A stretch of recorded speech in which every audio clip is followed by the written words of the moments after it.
What is the concern of President Trump? And you know that we have a very good relation and we speak very regularly. He says, I'm not happy with the situation with Europe because I have a trade deficit. When you look at the situation, my first question to the US, is the European Union your first problem? No, I don't think so. Your first problem is China. So you should focus on the first problem. Macron said that Europe needed strategic autonomy, and he tried to push for that. But, Macron speaks a lot, but, does quite little, unfortunately. So that hasn't,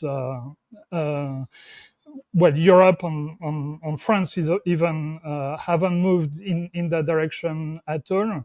And in fact, despite everything, even despite Trump, I think many people in Europe today realize Europe's predicament, how bad our strategic position is, but they can't do otherwise than making it even worse. So, for instance, you had this episode during the summer with the tariffs. On this negotiation between the US and Europe around that, and Europe basically surrendered. So they signed up for a tributary deal. It can be called like that, where they agreed to send a lot of money to the US, buy an enormous amount of US energy, buy an enormous amount of US weapons, a lot of things that will make them even more dependent to the US. And I posted about interviews with top European leaders where they understand that it is a tributary deal, but they say, not doing it would have been even worse because we would have faced, extremely strong retaliation by the US, very strong pressure that, would have been very bad for us. So, you can argue that it's a lack of courage, and it certainly is. It's a lot of principles. It certainly is, but that's the dynamic. Basically, they're kind of in their mind, they're kind of stuck, and there is no political courage to basically take the US on. That's what it is. Well, I understand inertia and a lot of the bureaucratic pulls from Atlanticist organization like NATO, but what I always find puzzling is why the persistent hostility among the European elite toward China. Like China has, they keep on portraying China as some sort of security threat to Europe, which is preposterous because China is on the opposite end of Eurasian continent. And the most interaction China has with Europe is through trade. But yet, right now there's a tendency to talk China through a security lens, and which, I'm guessing there's a lot of Washington pressure behind that. But why did European leaders go along with it? I do not understand, because China is actually one of the biggest trading partner for EU at the moment. Yeah, you're preaching to the choir. So I've been saying this all along. I think it's a very bad strategic call, and I think that Europe, that's one of the ways in which it has actually leverage. It could tell the US that China is an alternative. It could play that sort of pivot role where it says, if you don't give us good terms, then we're going to go to China and sort of play one against the other. That would be a good, a sensible strategic positioning for Europe. In fact, some European leaders at some point, said stuff along those lines. Even surprisingly, that there is this organization called IPAC, which is the Interparliamentary Alliance on China, And I was very surprised at some point this year, you had one of the leaders of AIPAC in Europe say exactly that, Europe will go to China as an alternative to the US. It will be, they will play this pivot role. When AIPAC is one of the key anti-China organizations. So that was very surprising, right? So it's clear that some of those think along those lines, but others don't. It seems that the lines of the others have won. And I think their thinking, and you can surmise that from some stuff that Macron has said. At some point, Macron said that he doesn't understand Trump, that for the US the first objective should be China, and Europe should be an ally for them in that regard. So I think that's the positioning that won in Europe, trying to impress upon Trump that Europe is not an enemy; it's an ally against China, and trying to basically keep the traditional positioning of we're on your side, we're your best friends, you need to give us the best conditions because we can help you in a number of ways, which I think is the wrong call, because knowing Trump, what he sees is weakness. And when Trump feels weakness, according to his own declaration, he has no respect for that, and that's when he presses for the worst conditions, on which is exactly what we're seeing in all the deals that he's making with Europe. Again, on the proposal that they made with regard to Ukraine. It's extraordinary how bad that is for Europe. It's a great deal for the one that the US proposed is great for the US. It's actually pretty good for Russia too, because they win the territory. There is denazification in Ukraine, no NATO expansion, so it meets a lot of their initial requirements. But for Europe, it's horrible. They need to bear all the costs. And all the benefits go to the US, right? So Europe has $300 billion of Russian assets which are frozen. Out of those 300 billion, 200 billion will go to joint US-Russia investments, and 100 billion will be used for Ukraine, but 50% of that will go to the US. So like nothing for Europe. So yeah, that's why I think this strategy is will end up being extremely bad for Europe. But we can only witness that that's the one they've chosen, unfortunately.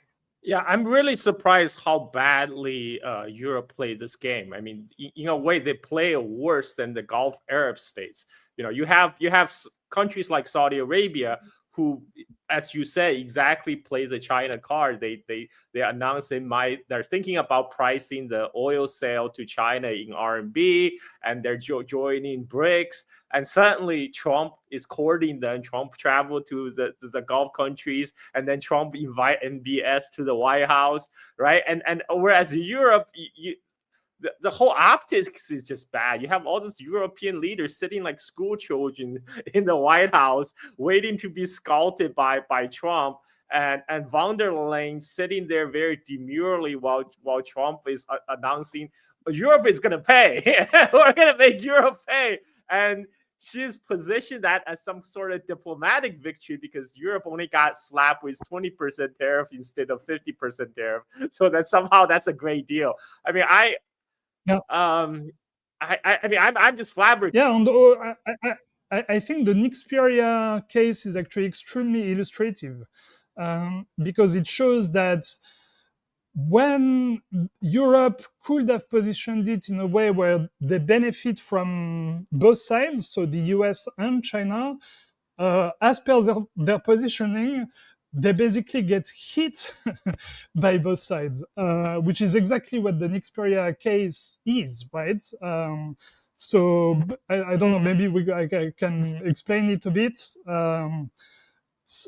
Yeah, so what happened is the US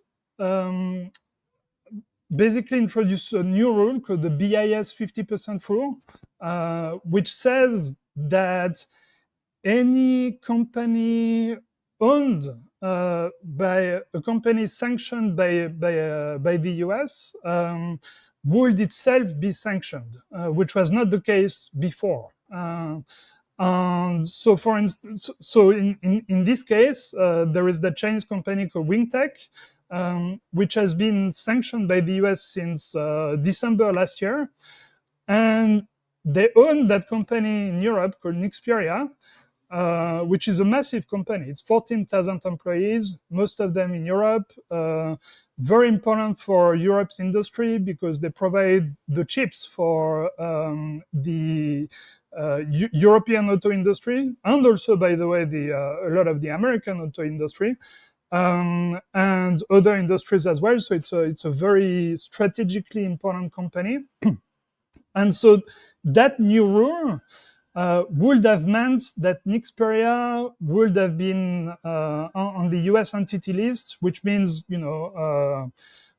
which is very bad for them because they can't use the dollar, they can't do any business with US persons, and so on and so forth. But the Americans went to the Dutch, because the company is based in Holland, and they told them, we have a very easy solution for you. You just need to steer the company away from the Chinese, and that will make you, a Dutch company, and therefore you will not be sanctioned. And the Dutch, stupidly chose to comply, and so they invoked this World War II era law, which had not been used since 1952, a law that basically allows you to requisition, strategic supplies during wartime. And they basically said Nexperia is strategic supplies, and we requisition it. What they hadn't thought about is that 80% of Nexperia's chips are made in China. And so obviously what is the first thing that China did is, okay, I mean, you steal the company from us, so, say goodbye to the chips, right? And, obviously that had tremendous consequences on the European auto industry. And then during the meeting that Xi and Trump had in Busan in South Korea, Trump agreed to withdraw that BIS 50% rule in exchange for China withdrawing their rare earth export controls. Which means that the Dutch were basically left holding the bag, right? Like they had stolen a company away from China for no reason anymore, because that rule that's, that had spurred this move was removed by the US. So again, this is Europe bearing, all the costs, both on the US side and the Chinese side, being basically in the middle of both of those, for, entirely due to their positioning. So what I said right from the start is Europe could have positioned itself as a principled actor, saying, this is a US extraterritorial law. We don't need to apply it. We actually, have our own law. European companies based in Europe need to respect European law. They don't need to respect American law. Nexperia did, so we're going to protect it. And that would have granted it, that would have made Europe much more attractive to companies from everywhere, because now everyone feels okay, like we're protected in Europe from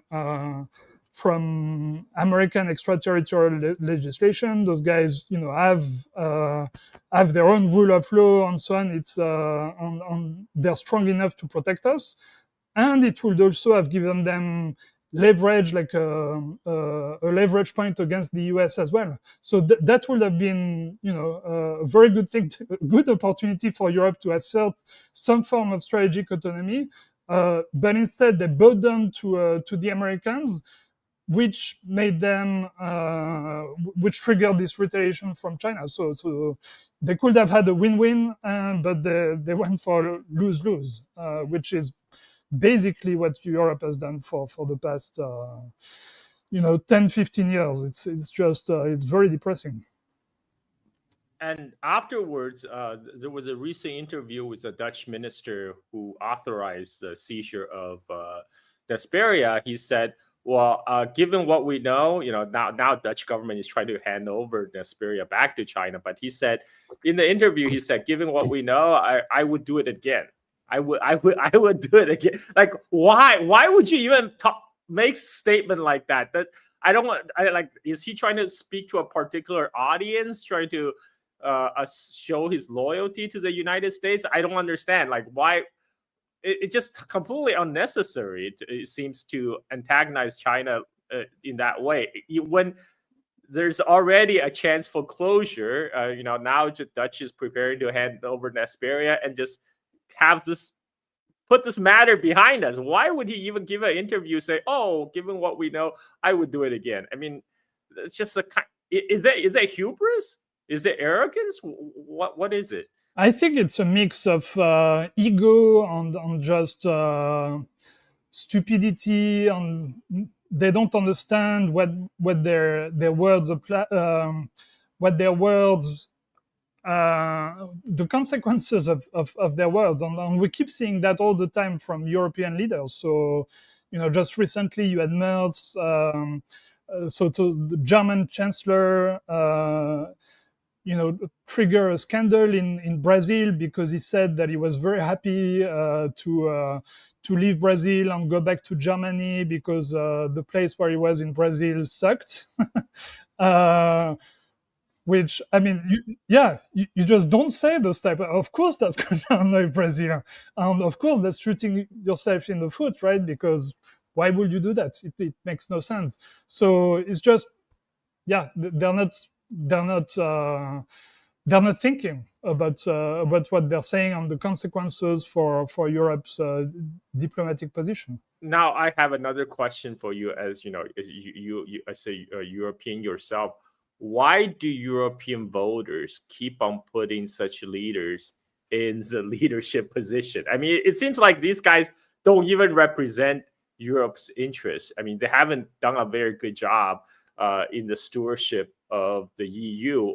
But why are these guys keep on putting a position of leadership where they keep on leading Europe like down the cliff? Yeah, I mean, so first of all, you can only vote for people who are candidates.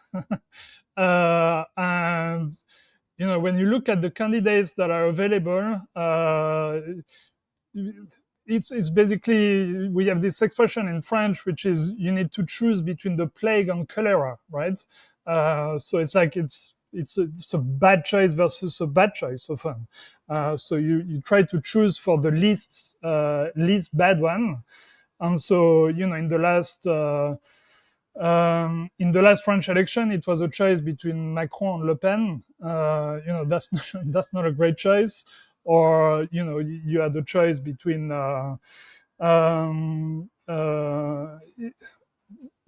it's a lot of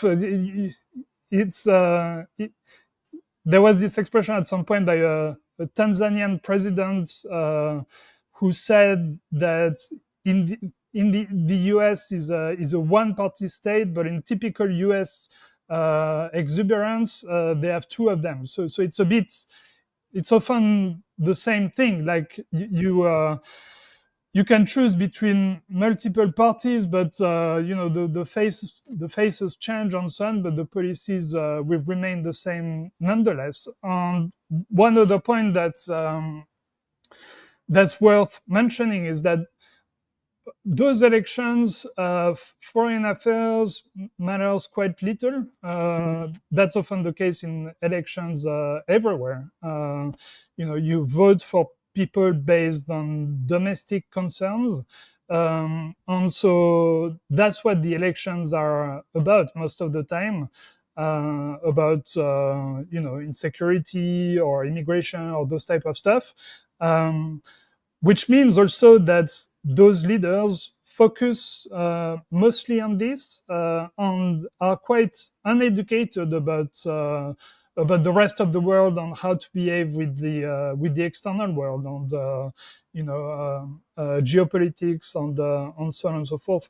Most French leaders to date didn't even speak English, for instance. Like they're really, really French.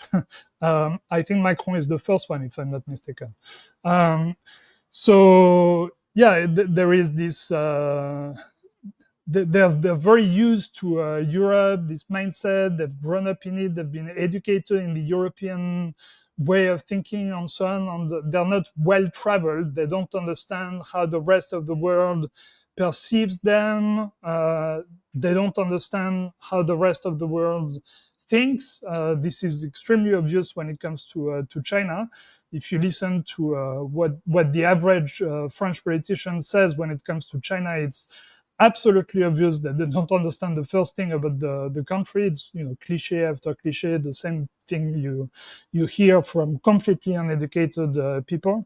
So yeah, that's just the quality. It's a quality and education issue. Wow, I'm shocked at kind of similarity between Europe and United States because often we say U.S. is an extremely parochial country. People are not really interested in things happening outside the U.S. borders. So and people are not well traveled. Very few, only a small percentage Americans hold passport, and most of the people who did travel abroad went to Canada and Mexico, the immediate neighbors. I was surprised you described the same situation in Europe, because at least in North America, it's thought that the Europeans are a lot more worldly and a lot more, well-traveled and then more cosmopolitan than United States. At least you guys speak multiple languages, right? Not like the monolingual Americans. I think in many cases it's actually even worse in Europe than it is in the US. I've lived in both countries. I think there is much more openness in the US than in Europe to point of views from other parts of the world. Probably because the US is a very multicultural country. And so that's in its DNA in some way to try to find common ground between different cultures. That's how it was built.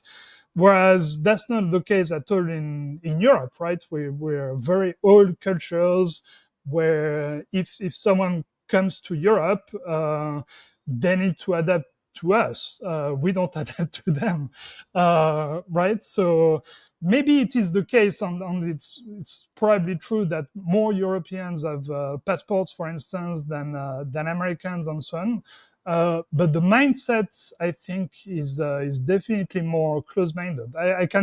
You can just see it in the media. So there are some alternative medias in the US, actually quite a lot, like the Gray Zone or Drop Site, or those people who are just there is freedom of speech in that regard, and they understand the rest of the world and so on. In France, it's almost non-existent. I mean, there are maybe a couple, but as soon as you say something that slightly deviates from the Overton window, it's a massive scandal. So, recently you had a French politician who said something. She said that China is not a dictatorship. She's a French MP. She said that in her view, China is not a dictatorship, which, even if you disagree with that, I happen to agree with it. But even if you disagree with that, why should it be shocking, right? Like, anyone can have their opinion, but that created a national scandal in France. Like, all the media started to speak about that, how scandalous it was, heretical to say that China was not a dictatorship, and so on. And she's basically the black sheep now. So that's kind of the mindset we have. I think, for a very, very long time. This is not new in Europe. We're a bit similar to the way we used to be during the Inquisition. You have this period of European history, the Inquisition, where anyone who slightly deviated from religious orthodoxy was a heretic, and they were burnt at the stake, and so on.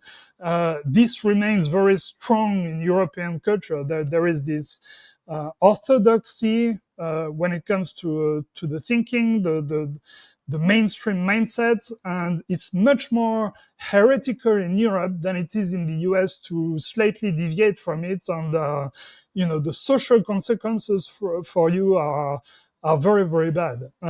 Which is why, by the way, I actually tweet in English and not in French. I'm much more comfortable in French. That's my language. But I feel more free to express myself on my topics in English to an English audience than I will be to a French audience, because I know that what I'm saying will simply be, too scandalous for France.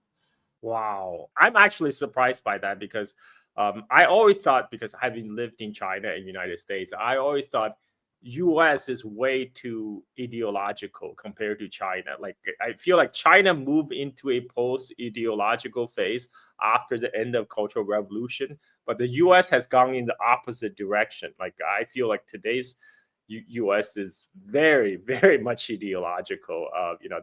There's always that deep impulse to spread Americanism, as you all across the globe. It's the same evangelical impulse that existed before. There's the kind of the